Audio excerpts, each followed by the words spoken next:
aqui já conversando com a Raquel, a gente troca algumas figurinhas fora do ar, né? Tudo bom, minha linda? Obrigada. Seja bem-vinda. Estávamos falando de filhos, então a gente sempre tem assuntos engraçados para falar. O pessoal que voltou tava morrendo de rir, que o pessoal não entendeu nada. Você 3, eu 4, já então, imaginou? gente, olha aí.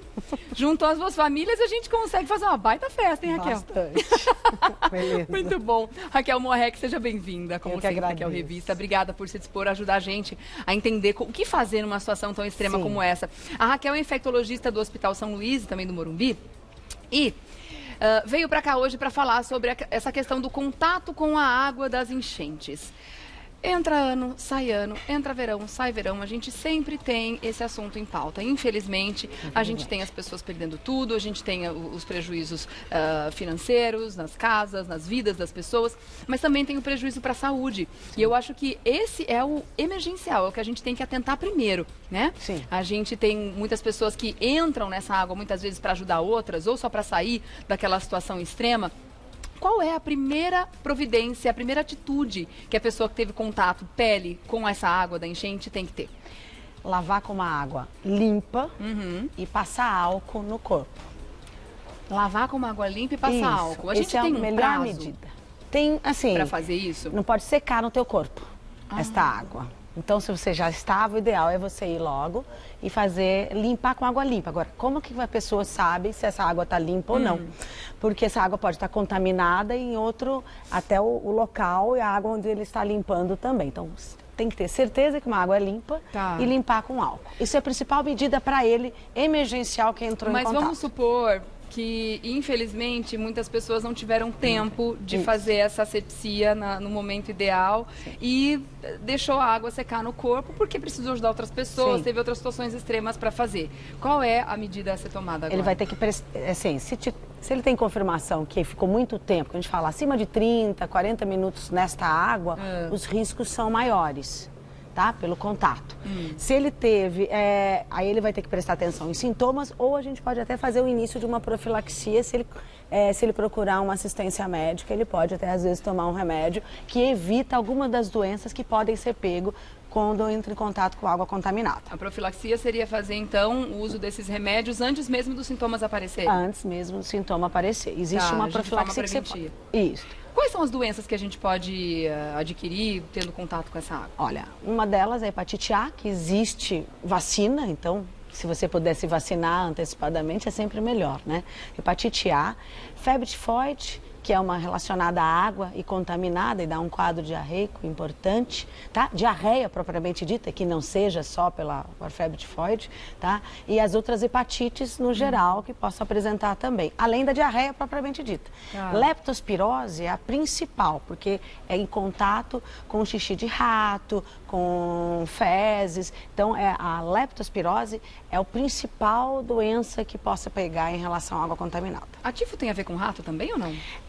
Não, com ambiente insalubre, aquela água que não tem, já está meio podre, né? Água mais mau contato. Aí tem uma proliferação de bactérias com mais anaerobicida, vamos dizer. Aí fica mais... pegando um quadro mais grave intestinal. Tá.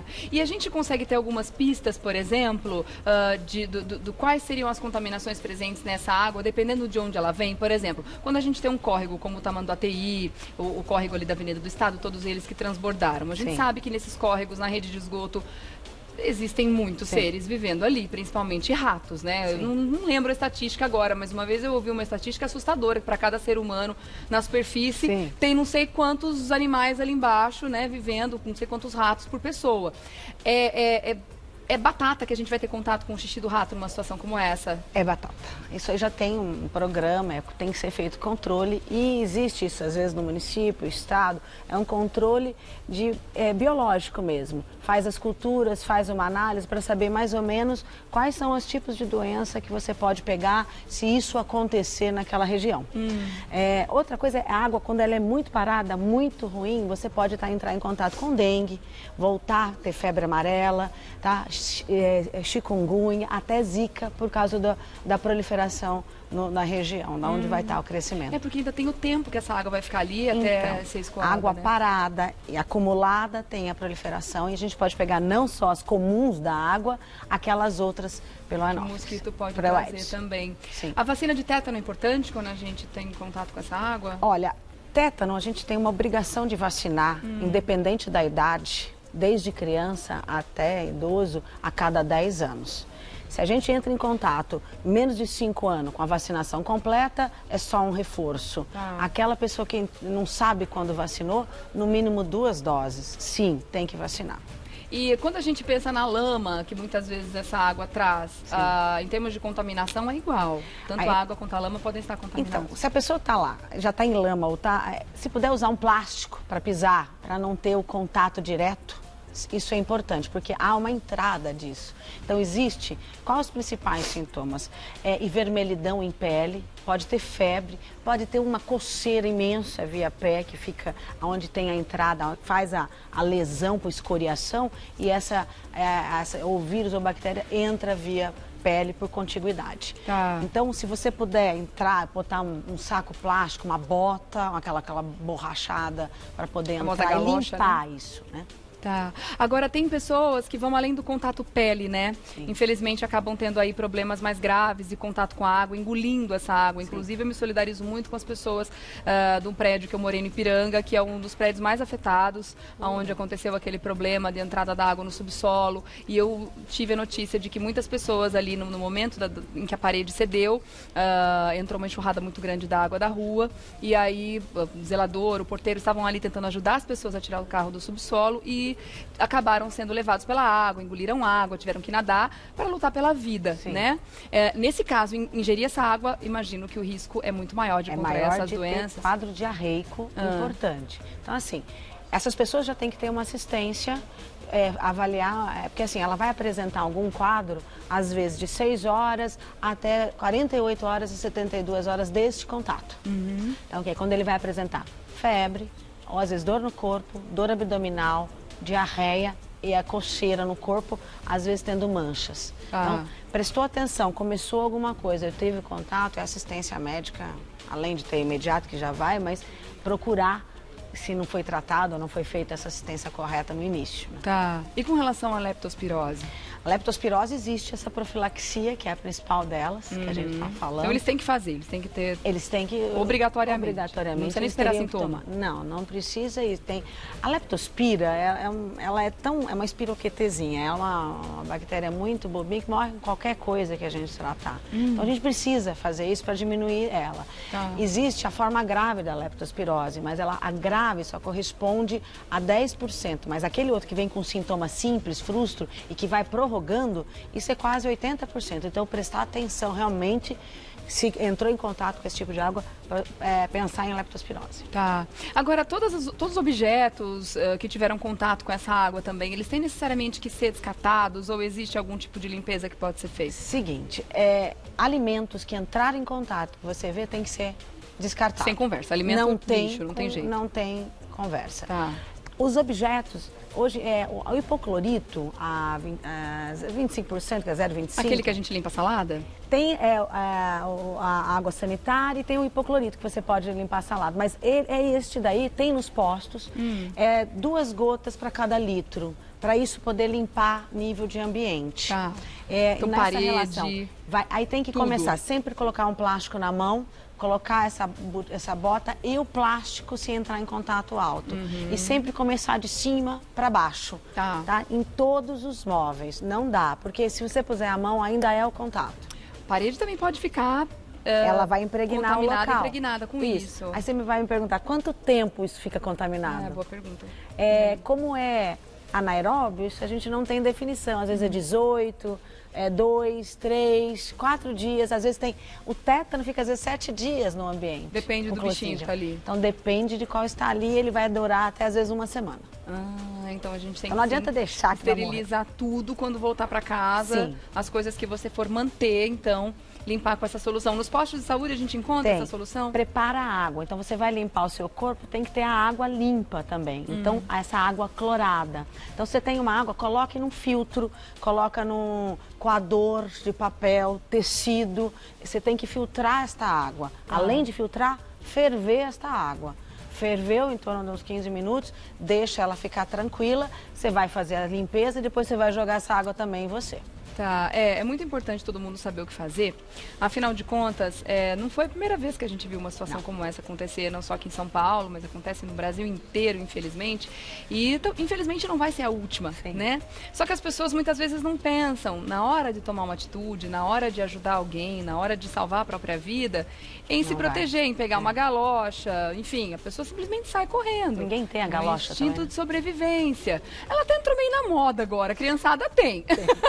A criançada tem. Eu não tenho, mas a coisa, eu também não tenho. Mas é a coisa mais difícil a gente pensar numa proteção desse tipo. Então, fatalmente, as pessoas vão acabar tendo contato com a água nessas situações, né, Raquel? Olha, então, não tem o hipoclorito? Água sanitária. Então, tem que ter, tendo isso, já coloca, às vezes, um copo em mais de 2, 3 litros e limpa o que você conseguir. Tá? Então, precisa ter essa ciência de... Existe algum material que é mais absorvente e que é muito difícil de ser limpo? Por exemplo, o sofá.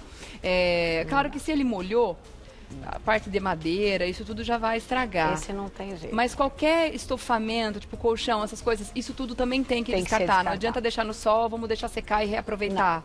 Não. Porque no tecido realmente é muito difícil. Continua. E as roupas? As roupas, se for aquela que... O certo é lavar em água quente. Né, para poder ter... Ferver tudo. Isso. E comidas, as pessoas que estão nesses ambientes não podem comer aquela que você não tem certeza da contaminação, mas sempre cozido, porque quanto mais a temperatura mais alta, mais de 100 graus, essa comida ela pode ser alimentada. Então, cozido ou aquele empanar, aquelas coisas fritas, né? Aí sim, realmente bactéria, fungos, elas morrem. Então, tá nesse não tomar gelo, né? As pessoas têm uma mania, eu quero uma água gelada, vai ter um gelo, você não sabe de onde é esse gelo, tá? Então, de como ele é feito. Então, o ideal é sempre água filtrada e fervida. Então, as pessoas, você não sabe se a água que já está vindo da sua torneira, ela está contaminada ou não. Há casas que teve a contaminação. Tá. Seria excesso de cuidado a gente voltar para casa, isso pensando nas casas, claro, térreas, fazer uma limpeza na caixa d'água, porque de repente pode Todas as caixas teriam que ser limpas novamente. Já tem a indicação a cada 6 meses, obrigatória por portaria, tá? Tem a obrigação da própria Sabesp fazer o controle de potabilidade e indicação disso. Nós, como temos os reservatórios em residência ou em prédio, é obrigatório fazer a limpeza extra quando teve essa contaminação. A gente não sabe o quanto penetrou ou não. Então, sempre é importante. Tá certo. Bom, realmente é importante que a gente tenha todos esses cuidados, né? Como a gente está falando, essa informação que a gente está passando aqui é de extrema importância, que você guarde essas informações para um futuro, até para ajudar alguém que está passando por isso, com essas informações, porque essas doenças, elas são reais, elas são perigosas. A gente não está falando de doenças simples, né? O mínimo que pode acontecer é um quadro diarreico leve, mas isso pode evoluir para situações bem delicadas, Os dados hoje chegam até a mortalidade de 40%. Após as enchentes? Nós aumentamos em muitos, mais de 300 casos de lepto já este ano. Agora. Mesmo? Só esse ano? E nós tivemos indicações de mortalidade de 5% a chegando a 40%. Então, está em grau, em aumentando progressivamente. Tá certo. O principal item é vacinar para hepatite A e corre atrás do seu álcool, do seu água sanitária, já faz um preparo disso, tenha seu material em casa, para se preparar se estiver acontecendo de novo, né? E lavar bem a mão, né? E deixar um alerta para as pessoas que não estão com a carteirinha, os adultos, que muitas vezes vacilam muito com as vacinas, né? Sim, todos nós precisamos vacinar. Não tem as vacinas em dia, tétano, a hepatite A também. Dá uma olhadinha lá, ver se está tudo em dia. Se não tiver, vá até o posto mais próximo, isso tudo é grátis, né? Sim. Então a gente tem aí o direito de estar protegido contra essas doenças, tá bom? Raquel Muarrec, infectologista do Hospital São Luís e também do Morumbi, obrigada mais uma vez pela sua presença aqui. Vou deixar o contato através do Instagram, @Raquel Muarrec. Você vai escrever com 2 R's e K mudo no final. Raquel Muarrec. Obrigada, lindona. Querida, beijo na criançada toda. Até a próxima, viu? Obrigada. Gente, muito importante saber o que fazer, né?